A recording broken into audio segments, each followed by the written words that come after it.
well, for instance, the whole idea of throwing coins. I don't know how you do the oracle. Do you do the coin, the flipping of the 3 coins? No. 6 times? No, never. Or do you? How do you contact? Do you use the yarrow sticks? Nope, nothing. I read about a lot of, I guess, different divination techniques, but I actually am not into any of that at the moment. I mean, tell me about it. What the well, there are two aspects to the I Ching. Mm-hmm. One is, I guess, the best explanation really is the Wilhelm translation, what is his first name? Frederick Wilhelm? That doesn't sound right. But it was originally, he translated it into German. Mm-hmm. And then the German translation was translated into English by Carrie Baines, I believe is the name. Mm-hmm. My memory is not serving me very well. But anyway, sure, it's a translation of a translation. Mm-hmm. Now, the whole first part, the Wilhelm edition, is the classic edition in English. Mm-hmm. That it's published by Pantheon Books. Mm-hmm. And it has a foreword by Carl Jung, mm-hmm. where he explains his idea of synchronicity. Now, he's saying the way that oh man, I'm getting goosebumps here. My guides are here. My guides are here. The way that you ask the universe a question is through this seemingly nonsensical throwing of 3 coins 6 times and recording the results.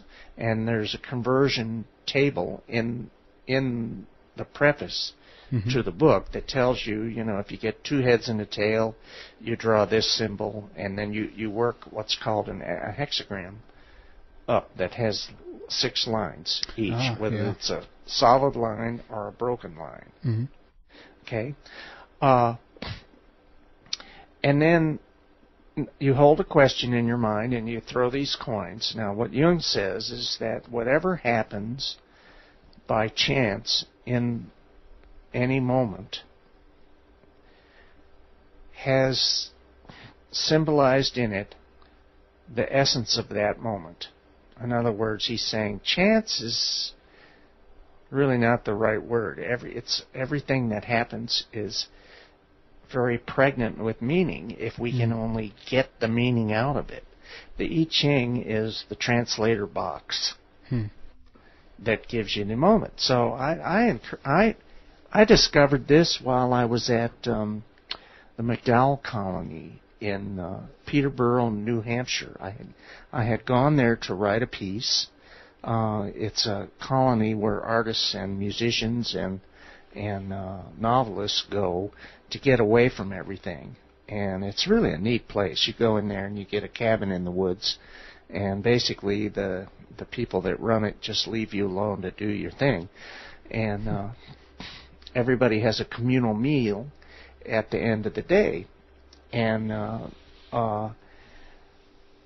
I was talking to this man and wife who were each working on a novel, and Borden Deal and Babs Steele, they started talking about this book, this oracle called the I Ching, and pretty soon there was kind of a buzz around the table because I had never heard of it, and several other artists had said, "Oh yeah, I've heard of that, heard about that." So pretty soon we found ourselves going to the Deal's cabin, and after we ate them, there was about 7 or 8 people there, all going through different various phases of life changes. Okay, so each one of us had a question, and so we went around, and the whole evening we stayed up all night. It was just so fascinating. Was we asked a question, and then each person threw the coins, and Borden showed us how to translate that and look it up into the book. And then the book answered everybody's question 100%. I've never seen anything like it. It just zeroed in exactly on the situation and gave advice, boom, right between the eyes. And some people were going through some pretty hard stuff. They were, contemplating leaving their wife, or their kids were, were having problems with drugs and stuff, and it changed just like, boom, here it is. Here's the basic situation and what will happen if you don't change. So I'm not sure if that answered your question. Sure, it's excellent. It's awesome to get that information, because I think there, it's an interesting system. But I guess also if you get your head around it, it's not so difficult to understand it. Do you know how old it is? No, I don't think anybody does.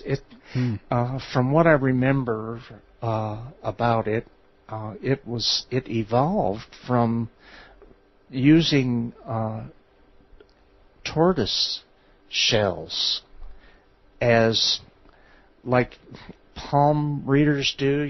They look at the patterns on the tortoise shell, and that answers your question. The whole point of all of this is that the universe is trying to make contact with us. Yeah.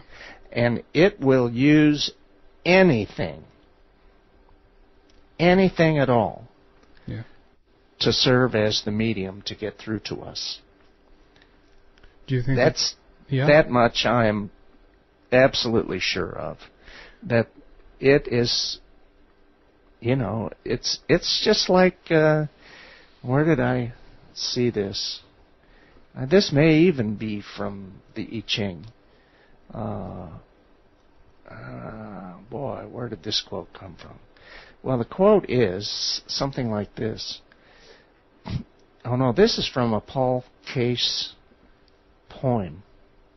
Thinkest, seeker, that you are seeking me? Not true. It is I who seeks you. That's the universe talking. So it's going to use whatever language we say we want. Yeah, I mean, in some sense, it feels like, it's similar to, I guess, the throwing of the bones and this kind of stuff also.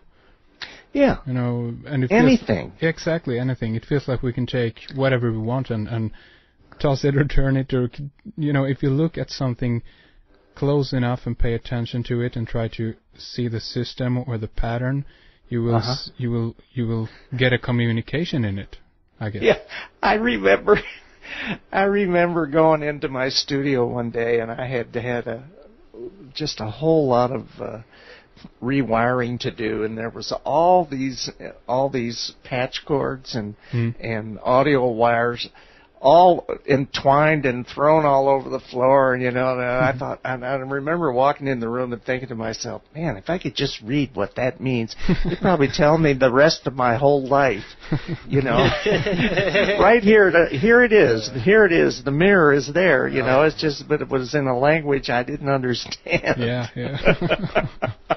That's awesome. Well, that goes right into the theory that what the universe is a big hologram, and that every part has the whole in it. Yeah, has everything. Exactly. You can't escape it. That's the that's it. No. Yeah. So I mean, I guess that also could, in some sense, freak you out. You can get in a mode where you, I guess, see these patterns everywhere and kind of... Yeah. Oh, gosh, I never get freaked out, do I, Chris?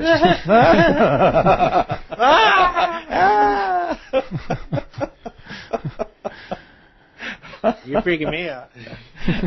I guess... Yes, this is the Red House Radio Freak Show. It's necessary. Yes.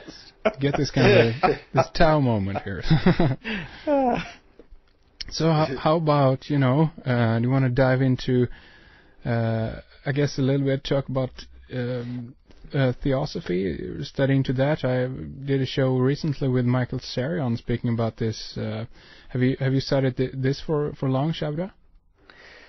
Well, yeah, it's been a long time. Although it was just, I think what reading the Theosophists, particularly Ledbetter, Charles Ledbetter, who was a very gifted psychic, and Annie Besant, also a very gifted psychic, that opened me up. I mean, their explanations of what they saw on the inner planes is probably still the most graphic and the best I have ever seen in print as to, I mean, they discovered so many aspects of the unseen worlds and had a knack for putting these things into words. I didn't study that much Madame Blavatsky, who goes into great detail as to the esoteric knowledge. It's basically the same knowledge that I had learned through my tarot studies, and they're talking about the exact same things. They're just looking at it through a different window. But what I was going to say is that having read what these people experienced, put the suggestion in my mind that at some point in my unfoldment, I could experience some of the same things. In other words, it put the seed thought in that it would be possible for me to tap into this kind of experience also. And as a result, it was 20 years later, I found myself experiencing remote viewing, experiencing being outside my body, flying above the clouds. Now, and I probably would never have allowed that to happen had I not first allowed the thought that it could happen. Yeah. See what I mean? Yeah, exactly. Yeah, It's sure.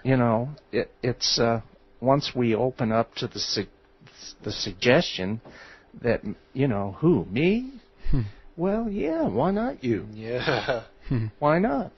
Only you're the only barrier. Yeah, it's a tricky one.